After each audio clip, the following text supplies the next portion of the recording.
guys and welcome back to my channel सिर्फ IS। प्यारे साथियों, आपके लिए मैं प्रसन्ना वर्मा आज लेकर आई हूँ challenges to internal security of India के 5th एडिशन का चैप्टर नंबर 12 का पार्ट 1। चैप्टर का नाम है डिजास्टर मैनेजमेंट। काफ़ी बड़ा चैप्टर होने के कारण इसे कुछ पार्ट्स में मैंने कवर किया है, तो बिना किसी देरी के इस पार्ट को शुरू करते हैं। आप चैनल को सब्सक्राइब कर लीजिए। प्यारे साथियों, आइए सबसे पहले डिजास्टर को मैनेज तो बाद में करेंगे, सबसे पहले इस डिजास्टर को समझते हैं।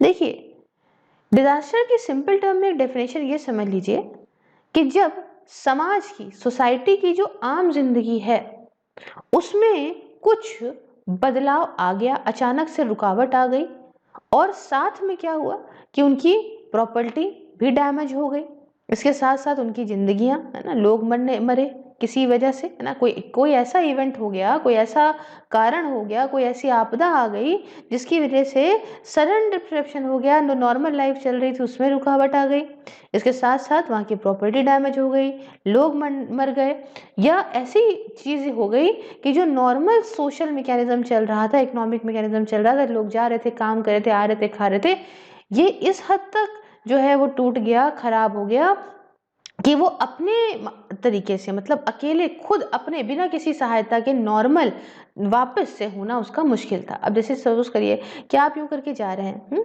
एक बात समझिएगा इसको, आप जा रहे हैं सड़क पे, हल्का सा आपको एक कंकड़ का टुकड़ा लग गया, ठीक, लेकिन आपने हल्की सी चोट आई, आपने किनारे कर, आप आगे बढ़ गए, छोटा मोटा चीजें हुआ करती हैं। लेकिन अगर आप जा रहे हैं और अचानक से आपको किसी ने टक्कर मार दिया, आप गिर के बेहोश हो गए, तो आपको किसी और की जरूरत पड़ेगी। तो ऐसा कुछ क्या आपदा आ गई जिसकी वजह से आम जिंदगियां जो लोगों की नॉर्मल चल रही थी उसमें कोई ना कोई रुकावट पड़ी। तो अब ये क्या हो जाएगा मैम, ऐसे कैसे हो जाएगा? ये तो तभी होगा ना जब या तो कोई प्राकृतिक आपदा आ जाए और या तो कोई मैनमेड चीज हो जाए कि भैया किसी ने बम ही फोड़ दिया और लाके। तो इसी के चलते यहाँ पे डिजास्टर को भी 2 पार्ट में डिवाइड करा गया है। एक होते हैं नेचुरल डिजास्टर, एक होते हैं मैनमेड डिजास्टर, जिसको हम बाद में डिस्कस करेंगे। फिलहाल एक चीज समझिए कि ऐसा क्यों होता है, डिजास्टर किसी भी देश के अंदर क्यों आता है। देखिए, देश अपने अपने साइज के हिसाब से, अपनी अपनी लोकेशन के हिसाब से कुछ ना कुछ चीजों से प्रोन होते हैं। जैसे सपोज करिए कहीं पे बहुत सारी बर्फ है तो वहां पे एवलांचेस आ सकते हैं, है ना, बर्फ गिर सकती है, बर्फ का तूफान आ सकता है। मान लीजिए कहीं पे बहुत ज्यादा पानी है तो वहां पे बाढ़ आ सकती है। लेकिन हमारा देश इतना तरह से चीजों से भरी भांति भरा हुआ है कि यहाँ पे पानी भी है, रेगिस्तान भी है ना, मतलब आप समझिए कितनी सारी चीजें हैं, जंगल भी है, पहाड़ भी है, नदियां भी हैं, समुद्र भी है। तो भाई हर तरह की आपदा से हमारा देश प्रोन है, यहाँ पे हर तरह की आपदा आ सकती है, हर तरह का डिजास्टर आ सकता है, चाहे समुद्र से आने वाला साइक्लोन हो या फिर ड्रॉट भाई पड़े, कहीं पे सूखा पड़ जाए राजस्थान जैसी जगहों पे, या फिर कहीं पे जैसे आप मुंबई में सुनते हैं बाढ़ आ गई, या कहीं पे भूकंप आ सकता है, अर्थक्वेक आ सकते हैं, फॉरेस्ट फायर हो सकती है, जो है जंगलों में जो आग लगती है, इसके अलावा लैंडस्लाइड पहाड़ों पे, एवलांचेस ऊपर के पहाड़ों पे, बर्फ जहाँ बहुत है। तो ये सब चीज़ें हमारे देश के अंदर देखने को भी मिलती हैं, क्योंकि अलग अलग भली भांति हमारे यहाँ नेचुरल डिजास्टर इतने सारे आ सकते हैं। बहुत वल्नरेबल है हमारा देश क्योंकि जियोग्राफिकल फीचर्स ऐसे हैं, लोकेशन ऐसी है। समझ गए? अब मैम ये बताइए कि भाई इस डिजास्टर की हिंदी तो आपने बता दी क्या है, क्या डेफिनेशन दी है किसी यूएन जैसी ऑर्गेनाइजेशन ने, यूनाइटेड नेशन हर चीज में कुछ ना कुछ बताता है, तो क्या इसने डिजास्टर को लेके कुछ बताया? जी हाँ, बिल्कुल बताया। ये कहा कि disaster is a serious disruption of the functioning of community और a society involving widespread human, material, economic or environmental losses and impacts which exceed the ability of affected community or society to cope using its own resources। वही मैंने आपको हिंदी में बताया था कि disaster एक आपदा, एक ऐसी चीज जिससे नॉर्मल कम्युनिटी की जो जिंदगी चल रही थी आम अच्छे से, उसमें कोई रुकावट आ जाए और उसके अलावा लोगों की मौतें हों, मटीरियल लाइफ्स को उनकी कोई क्षति पहुंचे, चोट लगे, उनके घर पर चीज़ें या मटेरियल को कोई दिक्कत पहुंचे, इकोनॉमिक या एनवायरमेंटल लॉस हो, और इतना ज़्यादा लॉस हो जाए कि जो सोसाइटी है, जो कम्युनिटी है, वो अपने खुद के रिसोर्सेज से उससे रिकवर ना कर पाए, किसी की मदद लेनी पड़ जाएगी। तो ये हमने बात कर ली। अब इसमें बहुत सारे फैक्टर्स हो सकते हैं, जैसे मैंने आपको बता रखा है कि भाई इसमें एक्सपोजर टू नेचुरल हजार्ड्स, कोई नेचुरल दिक्कत हुई, एग्जिस्टिंग कंडीशंस ऑफ वल्नरेबिलिटी के अभी कोई रिस्क चल ही रहा है, इनसफिशिएंट कैपेसिटी और measures to cope with potential negative consequences कि भैया हमको पता है ये बुरा होने वाला है लेकिन हमने कोई कदम नहीं उठाया इसको लेके, ठीक है ना। हम कहते हैं कि ना कि भैया आगे आने वाला वक्त बड़ा खराब होगा लेकिन हम आज उसके लिए कुछ जो है वो कदम नहीं उठाते हैं। और चौथा कि inappropriate management of risk and vulnerabilities, ये मैंने बताया ना, आपको पता है कि फ्यूचर में यहाँ पे हम जाएंगे तो गड्ढे में गिर जाएंगे लेकिन आप उसके लिए कोई कदम नहीं उठा रहे हो तो दिक्कत होगी। अब आप कहोगे ठीक मैम समझ गए डिजास्टर क्या है, तो ये हजार्ड वर्ड क्या होता है, HAZARD, हाँ हजार्ड क्या होता है, हजार्ड आप बहुत बार सुनते होंगे। देखिए हजार्ड एक खतरा होता है, थ्रेट होता है जो फ्यूचर सोर्स ऑफ डेंजर है, कि मतलब आगे आने वाले समय में इससे खतरा होगा with the potential to cause damage to, क्या क्या खतरा हो सकता है किसी से, लोगों को, लोग की डेथ हो सकती है, इंजरी हो सकती है, डिजीज हो सकता है, स्ट्रेस हो सकता है, ठीक है। और दूसरा प्रॉपर्टी को कि डैमेज हो सकती है प्रॉपर्टी, कोई इकोनॉमिक लॉस हो सकता है, नौकरी जा सकती है, लॉस ऑफ लाइवलीहुड हो सकता है, स्टेटस हो सकता है, कुछ भी। तीसरा इन्वायरमेंट, इन्वायरमेंट में loss of flora and fauna कि पौधे या जानवरों को कोई नुकसान हो, पोल्यूशन हो, लॉस ऑफ बायोडाइवर्सिटी हो। तो ये तो हो गई चीज़ें जो मैंने आपको टोटल बता दी कि क्या होता है डिजास्टर, क्या होता है हजार्ड और क्या इसकी डेफिनेशन है, क्या इसके एग्जाम्पल है। अब हम यहाँ समझेंगे टाइप्स ऑफ डिजास्टर को। तो मैंने शुरुआत में दोस्तों आपको टाइप्स ऑफ डिजास्टर में दो तरह के डिजास्टर बताया, एक बताया नेचुरल डिजास्टर, दूसरा बताया मैन मेड डिजास्टर। क्लियर है। अब हम एक एक करके दोनों को डिस्कस करेंगे। सबसे पहले हम यहाँ पे नेचुरल डिजास्टर्स को डिस्कस करते हैं प्यारे साथियों। नेचुरल डिजास्टर में बहुत सारी चीजें आती हैं, जैसे कि फ्लड्स है ना, मतलब बाढ़, अर्थक्वेक मतलब आपका जो है भूकंप, tsunami, drought, cyclone, avalanche, hurricane, volcano eruption, cold wave, forest fire, ये ही सारी चीजें हैं। और सारी ही जो और मेजर नेचुरल डिजास्टर हैं उनके बारे में बता दें। समझिएगा, गौर से समझिएगा कुछ चीज़ों को, और तो आप इजीली समझ पाएंगे, बहुत डिटेल से मैं आपको समझा भी दूंगी और आप इजीली चीज़ों को रिटेन भी कर पाएंगे।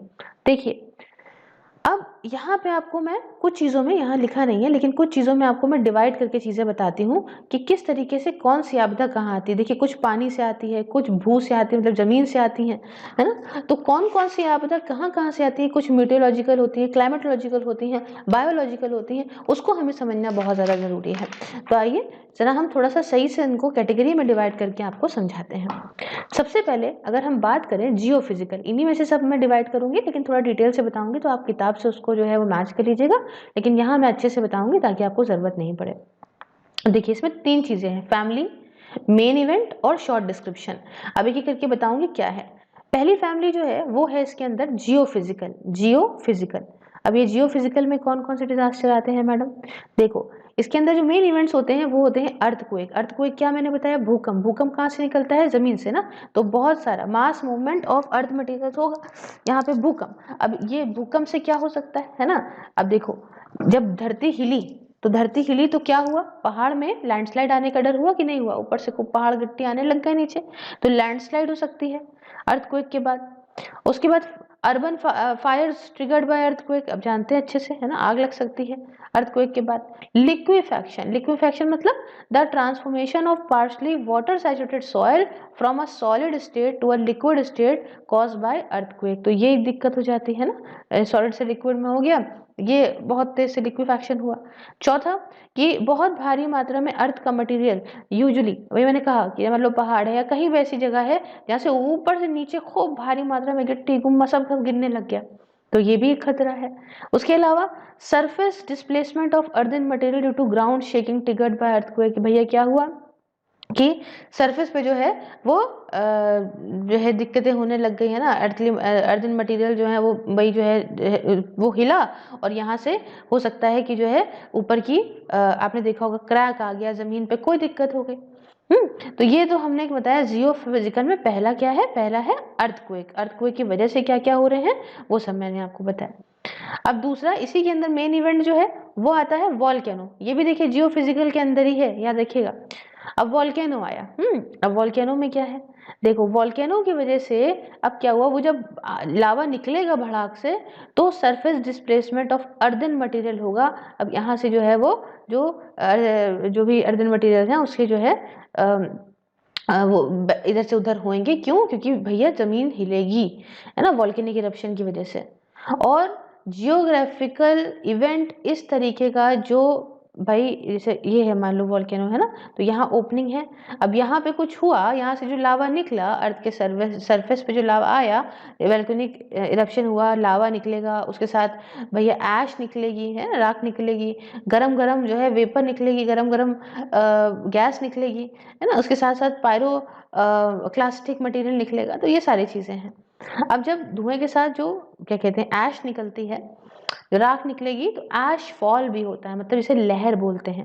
मतलब क्या ठंडा, ये क्या होता है, ये ठंडा गरम हॉट एंड कोल्ड मिक्सचर होता है अर्दन मटेरियल का, जो बह के आता है स्लोप पे वॉल्केनो की, मतलब बह के आता है स्लोप पे of flowing on the slope, मतलब स्लोप पे बह रहा होता है of a volcano, either during और बिटवीन वॉल्केनिक इरप्शन, या वॉल्केनिक इरप्शन के टाइम पे बह रहा होता है, और या तो जो है वो क्या कहते हैं बिटवीन द वॉल्केनिक, एक हुआ दूसरा हुआ तो बीच में हो गया, बीच में ये बहने लगा। तो इस तरीके की चीज है।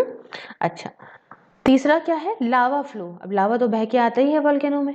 चौथा क्या हुआ कि पायरोक्लास्टिक फ्लो, मतलब पायरोक्लास्टिक क्या, एक्सट्रीमली हॉट गैसेस, बहुत गरम गरम गैस, ऐश, दूसरे मटेरियल, करीब 1000 डिग्री सेल्सियस से भी ज्यादा गर्म, जो एकदम से जो है वो नीचे की तरफ बह के आते हैं, है ना, वॉल्केनो से निकलते ही भग से आते हैं। और मालूम है पूरी पूरी सिटी एक बर्बाद हो गई थी इसी वॉल्केनो इरप्शन की वजह से। नाम बता देंगे अगर सिटी का कमेंट में तो मजा आ जाएगा। तो ठीक है, more than 700 kilometre per hour की स्पीड से आते हैं इरप्शन के टाइम पे, तो कितनी तेज हो गए आप यही समझ लीजिए, आसपास तो सब बर्बाद ही हो जाए। अच्छा, ये वॉल्केनो बताया मैंने, और अर्थक्वेक बताया। फैमिली क्या है, फैमिली है जियोफिजिकल। अब इसी जियोफिजिकल फैमिली में एक तीसरा इवेंट भी आता है जो है सुनामी, है ना।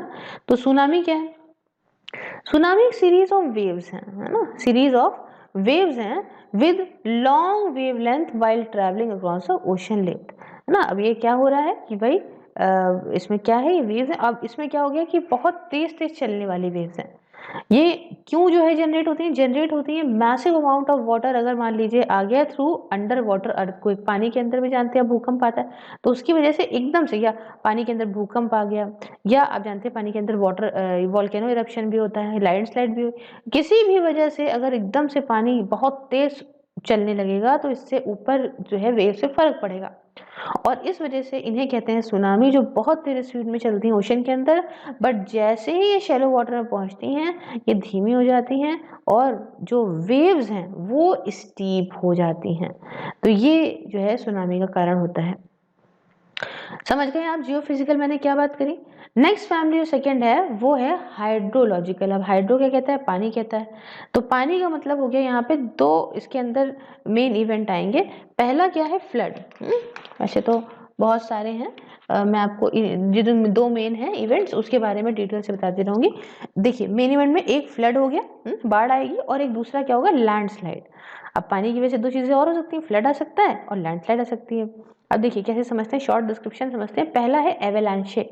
एवेलांशे क्या है, अब बहुत सारी भारी मात्रा में मान लीजिए कि जो छोटे छोटे छोटे छोटे गिट्टी वगैरह नहीं होती हैं, ऐसा लूज एंड अर्थ मटेरियल, इसके अलावा स्नो हो गई, है ना, बर्फ हो गई, आइस हो गई, जो ऊपर से बिल्कुल यूं यूं यूं ढलकती ढलकती स्लाइड करती करती आए, बहती हुई जाए, नीचे गिरे, और माउंटेन से under the force of gravity, gravity कहती है भैया नीचे की तरफ खींचती है ना, तो वहां से भड़बड़ाता हुआ जब नीचे की तरफ आने लगेगा कुछ, तो उसे लेते हैं एवेलांशे। उसके बाद इसके साथ ही होता है कोस्टल इरोजन। कोस्टल इरोजन क्या है, देखिए ये टेम्परेरी भी होता है, परमानेंट भी होता है ना। इसमें क्या होता है कि जो सेडिमेंट्स हैं वो खत्म हो जाते हैं, लैंडमास इन कोस्टल मार्जिन जो होती है वो खत्म हो जाती है। क्यों, क्योंकि वेव्स आती हैं, वेव्स की वजह से होता है ऐसा, विंड्स की वजह से भी हो सकता है, टाइड्स की वजह से भी हो सकता है, या कुछ हमारी करतूतें हैं एंथ्रोपोजेनिक एक्टिविटीज की वजह से भी हो सकता है। तो ये हो गया कोस्टल इरोजन। अब तीसरा होता है इसी के अंदर वो शॉर्ट डिस्क्रिप्शन है कोस्टल फ्लड। अब कोस्टल फ्लड क्या है, देखिए नॉर्मल वाटर लेवल से ऊपर जो है पानी जो हुआ कोस्ट में जो है किनारे पास में, जो कि किस वजह से आता है, टाइडल चेंज की वजह से आता है, या कोई तूफान आ गया थंडर स्टॉर्म की वजह से आता है, जिसकी वजह से बाढ़ आती है और जो कई दिनों से लेकर कई हफ्तों तक रहती है कोस्ट पे, तो उसे कहते हैं कोस्टल फ्लड। फिर नेक्स्ट इसी के अंदर है debris flow, mud flow, rock flow. नाम बता रहा होगा कि ये लैंडस्लाइड के प्रकार हैं जो तब होते हैं जब बहुत भारी मात्रा में वर्षा हो जाए, रेन आ जाए, या एकदम से जल्दी से ही स्नो या आइस जो है पिघल जाए और इससे बहुत भारी मात्रा में वेजिटेशन, मड, रॉक सब नीचे बहता हुआ आ जाए। ठीक है, अच्छा तो उसे क्या बोलेंगे, डेब्रिस फ्लो, मड फ्लो या रॉक फ्लो। फिर बात आती है यहाँ पे फ्लैश फ्लड हाइड्रोलॉजिकल की। ये दोस्तों आपने बहुत सारी बार उत्तराखंड के अंदर इवेंट सुना होगा जब बहुत भारी मात्रा में पानी बहुत ही कम टाइम के अंदर एकदम से ऊपर से नीचे बह के आ जाए। फिर से मानो ऊपर पानी भरा है पहाड़ के बीच में, है ना, इसको क्या बोलते हैं कमेंट में बताइए, नहीं तो मैं तो सब ज्योग्राफी में बता चुकी हूँ और मैं बता भी दूंगी। तो एकदम से मानो इस पे कोई बहुत बड़ा टुकड़ा गिर जाए पहाड़ का, है ना, तो ये पानी कहाँ से छलकेगा, पानी भन्न से बहता हुआ नीचे आ जाएगा ना। तो इतना भारी मात्रा में कुछ घंटों में जैसे इसी में मान लीजिए और बारिश हो गई और बारिश हो गई, पानी में बहुत कुछ भर गया और यही पानी बहता बहता नीचे आ गया। तो या तो फिर बहुत तेज बारिश हो गई तो यहाँ पे एकदम बाढ़ आ गई। तो कुछ ही घंटों में या कुछ ही मिनटों के अंदर अगर एकदम से बाढ़ आ जाए तो उसे फ्लैश फ्लड हाइड्रोलॉजिकल बोलते हैं। और उसके बाद आता है फ्लड हाइड्रोलॉजिकल। वो क्या है, फ्लैश फ्लड तो समझ गए, फ्लड हाइड्रोलॉजिकल तो एक जनरल टर्म हो गया। पानी बह रहा है नॉर्मली सूखी जगह पे आया, फ्लड प्लेन पे आया, है ना, रिवराइन फ्लडिंग हुई, फिर और नॉर्मल से ऊपर बढ़ा तो फिर क्या हुआ, यहाँ पे लेक्स में रिजर्वायर में पहुंचा तो ये कोस्टल फ्लडिंग हुई। एज वेल एज अगर पॉन्डिंग ऑफ वाटर एट और near the point where the rain fell तो उसको फ्लैश फ्लड कहते हैं। तो ये तो मैं आपको फ्लड्स की चीजें बता दें। और इसी के अंदर लास्ट में जो आता है वो आता है दोस्तों वेव एक्शन। वेव एक्शन क्या है, देखिए जब विंड जनरेट करती है सरफेस पे तो जो वेव्स आती हैं सरफेस के ऊपर of any open body of water, जैसे कि ओशन से, और क्या कहते हैं, देखिए विंड बहती है ना, विंड तो बहती है तो उससे जो वेव्स आती हैं अब ओशंस के ऊपर, रिवर्स के ऊपर, लेक्स के ऊपर, तो जो साइज है वेव का वो डिपेंड करता है स्ट्रेंथ ऑफ द विंड पे। जितनी मजबूत यहाँ पे हवा चल रही होगी उतनी ज्यादा जो है वो, मतलब उस हिसाब से जो है वो साइज होगा वेव का। ठीक है ना, और भाई जिस हिसाब से जिस स्पीड से चल रही है उस हिसाब से वेव चलती हैं, उस हिसाब मतलब इनकी हवा पे ही डिपेंड करता है कितनी दूर तक जाएंगे, कितनी ऊंची होंगी। तो जी समझ गए आप क्या है क्या नहीं है। अच्छा, तीसरी फैमिली जो आएगी वो आएगी मीटियोरोलॉजिकल। अब मीटियोरोलॉजिकल के अंदर मेन इवेंट क्या है, जैसे कि कुछ ऐसे खतरे जो शॉर्ट लिव्ड या माइक्रो टू मेसो स्केल, मतलब कुछ टाइम के लिए होते हैं, एक्सट्रीम वेदर या एटमॉस्फेरिक कंडीशन की वजह से जो कुछ मिनटों से लेके कुछ दिनों तक चल सकते हैं, है ना, ये होगा मीटियोरोलॉजिकल। अब इनमें क्या क्या आते हैं, जैसे साइक्लोन आता है, स्टॉर्म सर्ज है, टॉर्नेडो है, कॉन्वेक्टिव स्टॉर्म है, एक्स्ट्रा टॉपिकल स्टॉर्म है, विंड है, तो ये सब चीजें हो गई। उसके अलावा कोल्ड वेव है, डेरिचो है, एक्सट्रीम टेम्परेचर है, फॉग है, फ्रॉस्ट है, फ्रीज है, हेल है, आपके हीट वेव है, लाइटनिंग है, हैवी रेन है, सैंड स्टॉर्म है, डस्ट स्टॉर्म है, एकदम से जो तूफान आते हैं ये। उसके अलावा जो है स्नो आइस, विंटर स्टॉर्म है। तो ये सारी चीजें जो है वो मीटियोलॉजिकल के अंदर दोस्तों आती हैं। फिर नेक्स्ट फैमिली है दोस्तों, वो उसे हम कहते हैं क्लाइमेटोलॉजिकल। क्या कहते हैं, क्लाइमेटोलॉजिकल। मेन इवेंट क्या है समझते हैं, unusual extreme weather condition related to long lived. अब ऐसी कोई कंडीशन है वेदर की जो बहुत लंबे से चलती है, meso to micro scale macro scale level पे पहुंचती है, ranging from intra seasonal to multi decadal, मतलब बहुत लंबे वक्त तक। क्लाइमेट वेरिएबिलिटी, अब आप कहेंगे ये क्या है, इसमें एक ड्रॉट का नाम मतलब सूखा पड़ना, या extreme cold and hot conditions हो गई, फॉरेस्ट वाइल्ड फायर्स हो गई, ग्लेशियर लेक आउटबर्स्ट हो गया जो मैंने अभी आपको बताया था पॉन्ड वाला सीन, ठीक है ना, सब्सिडेंस, तो ये सारी चीजें हैं। और फिर हम बात करेंगे लास्ट में एक फैमिली की, जो है अपना बायोलॉजिकल में क्या है कि भैया मेन इवेंट ये समझ लो कि जर्म्स या कुछ ऐसे जहरीले टॉक्सिक पदार्थों से एक्सपोज होना, कि भैया वो लोगों तक पहुंच गए हैं। अब क्या है, जैसे कि इससे क्या होगा, एपिडेमिक्स आते हैं। अब एपिडेमिक्स में जैसे वायरल हो गया, बैक्टीरिया हो गया, पैरासिटिक या फंगल या प्रियन इन्फेक्शन लोग हो जाते हैं। उसके साथ साथ इंसेक्ट इन्फेस्टेशन है, एनिमल स्टैम्पिडीज है। तो इन सबको डिटेल में भी हम समझेंगे, कोई इसकी समस्या नहीं है, लेकिन ये सारी चीज़ें हैं जो आती हैं नेचुरल डिजास्टर्स के अंदर, उसको मैंने ऐसे भी डिटेल में बता दिया। अब आता है नेक्स्ट मैन मेड डिजास्टर। दोस्तों मैन मेड डिजास्टर के अंदर क्या है, थोड़ा सा आइए उसको भी डिटेल से बता देती हूँ। वैसे तो हमने सारे लिखा दिए हैं, अभी हम लेवल्स ऑफ डिजास्टर और फेजेस ऑफ डिजास्टर, और हम इसको इतने अच्छे से करेंगे कि आपको खुद ही मजा आ जाएगा चीज़ों को पढ़ने में ही। अब देखिए मैन मेड डिजास्टर को आप कुछ चीज़ों में क्लासीफाई कर सकते हो, जैसे कि nuclear disaster. 1 second, nuclear disaster ये मैन की वजह से, तो इंसान की वजह से तो न्यूक्लियर बॉम्ब बनते हैं ना। केमिकल डिजास्टर, बायोलॉजिकल डिजास्टर जो कि अभी आगे चुका है, पैंडेमिक, इमरजेंसीज, एपिडेमिक, इसके साथ साथ फायर, चाहे वो फायर बिल्डिंग में लगी हो, कोल की हो, फॉरेस्ट हो, ऑयल हो। इसके अलावा पोल्यूशन, डिफॉरेस्टेशन, एक्सीडेंट किसी भी प्रकार का हो सकता है, रोड, रेल, सी, एयर। इसके साथ इंडस्ट्रियल एक्सीडेंट, उसके साथ राइट हो गई, झगड़ा हो गया, हाईजैकिंग हो गई, टेररिज्म हो गया। तो ये सारा कुछ आता है मैन मेड डिजास्टर में। अच्छा एक चीज और समझिएगा, एक शॉर्ट फॉर्म है वो है CBRN, ठीक है, CBR और N। ये है chemical, biological, radiological and nuclear hazards. ये जो खतरे हैं ना, ये बहुत हाई रैंक में होते हैं इस ह्यूमन इंड्यूस डिजास्टर में। मैन मेड डिजास्टर के अंदर CBRN जो है वो बहुत बड़े खतरे कहलाए जाते हैं, ठीक है ना। अब हम थोड़ा आपको और डिटेल से समझाते हैं कि डिजास्टर में जो है ना, छोटी बात नहीं है ना। अब डिजास्टर मैनेजमेंट की जब हम बात करते हैं तो हम लेवल्स की बात करते हैं कि किस लेवल का डिजास्टर है और कैसे उसको मैनेज करेंगे। तो आइए इसको समझते हैं कि कितना खतरा है, कितना रिस्क है, उस हिसाब से जो है वो, जैसे मान लीजिए कि हमको पता है कि एक, इसको अलग तरह से एग्जाम्पल से समझिए कि आपको पता है कि आपकी बर्थडे पार्टी में 50 लोग को आना है, तो आप 50 से क्या मतलब 55 तक का खाना जो है वो बनवा के रखोगे या 60 का बनवा के रखोगे। अचानक से अगर 150 लोग आ गए तो फिर वो नहीं खा पाएंगे, है ना। तो इसलिए यहाँ डिजास्टर के सेंस में भी समझिए, तैयारी उतनी बना के रखनी है जिस हिसाब से लगता है कि सिचुएशन गड़बड़ हो जाएगी। तो आइए इसमें भी लेवल्स की जरूरत है, और हम लेवल्स को डिटेल से आपको बताते हैं कि कैसे जो है लेवल को डिवाइड करा जाता है। तो इस अप्रोच को ध्यान में रखते हुए जो मैंने आपको बताया, एक high power committee on disaster management ने अपनी रिपोर्ट में सन 2001 में डिजास्टर को 3 लेवल में कैरेक्टराइज करा था, लेवल 1, लेवल 2 और लेवल 3 में। और जो पीरियड ऑफ नॉर्मलसी है, मतलब सब कुछ नॉर्मल चल रहा है, कोई डिजास्टर नहीं है, तो उसको लेवल 0, L0 के उस पे जो है वो डिफाइन करा था, ठीक है। आइए समझते हैं, लेवल 1 से शुरू करते हैं।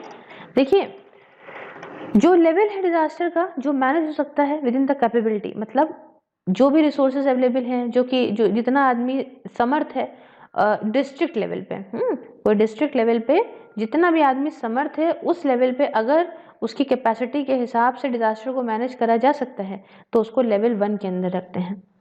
हालांकि स्टेट जो है रेडी रहती है बिल्कुल कि अगर मान लीजिए कोई ज़रूरत पड़ेगी तो हम असिस्टेंट प्रोवाइड कर देंगे, लेकिन अगर डिस्ट्रिक्ट खुद ही डील कर लेती है तो उसको जो है वो इजी है और ये लेवल 1 के अंदर रखा जाता है, ठीक।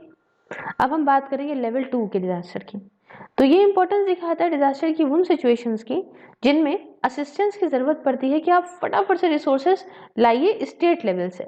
स्टेट लेवल आपको तुरंत चीज़ें प्रोवाइड करेगी, स्टेट लेवल अपनी एजेंसीज को वहाँ डिप्लॉय करेगी किस चीज़ को, डिजास्टर को मैनेज करने के लिए।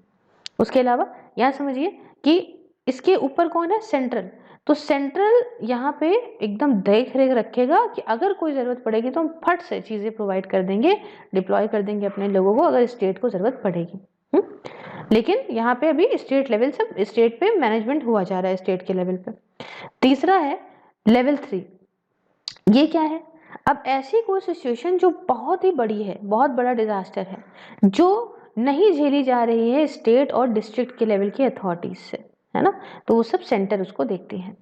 तो ये डिजास्टर नंबर, जो डिजास्टर रखे गए लेवल 1 के अंदर से लेके लेवल 3 के अंदर इनका कोई भी जिक्र आप डिजास्टर मैनेजमेंट एक्ट 2005 में ना पाते। फर्दर इसके अंदर कोई प्रोविजन भी नहीं थी नोटिफाई करने के लिए कि कौन सा डिजास्टर नेशनल कैलामिटी होगा या नेशनल डिजास्टर होगा, है ना। तो अभी हम चीजें समझेंगे भी कि आगे क्या बदलाव आए, कैसे और चीजों को डाला गया, वक्त के साथ जरूरतों के हिसाब से कैसे कैसे चीजों को और डाला गया। लेकिन फिलहाल आप समझ गए डिस्ट्रिक्ट लेवल पे, स्टेट लेवल पे और ये सेंट्रल लेवल की हो गई, बड़े लेवल की बात।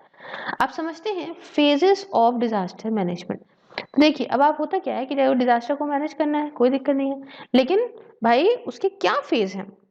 एकदम से कुछ भी आ गया है, कुछ भी आ गया, लोगों को मान लो वायरल आ गया तो क्या नेशनल इमरजेंसी घोषित कर देंगे, है ना। तो किस तरीके से क्या होते हैं फेजेस, उसको समझते हैं। देखिए इस बेसिस पे इसको 3 फेज में डिवाइड करा गया है, फेज 1, फेज 2 और फेज 3।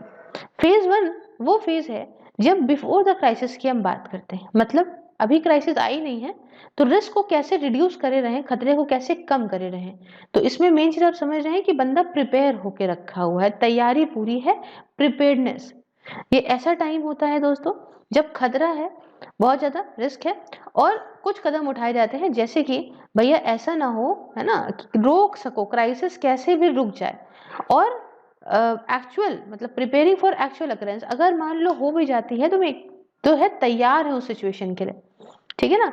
अब देखिए क्राइसिस ऐसा नहीं है आई जाएगी, बहुत सारे ऐसे कदम उठाए, शॉर्ट टर्म मेजर्स उठाइए जिससे या तो जिस लेवल की क्राइसिस आने के चांस है, भयानक एकदम भयानक कुछ हो सकता है, वो कम हो जाए। जैसे मान लीजिए कि 2013 में जो केदारनाथ के अंदर हुआ था उसमें भी बहुत सारी गलतियां थी, इतने सारे लोगों का वहां भेजना, अगर एक बार में कम कम लोगों को रिलीज करते तो शायद अगर दिक्कत होती भी तो इतने बड़े लेवल की ना होती।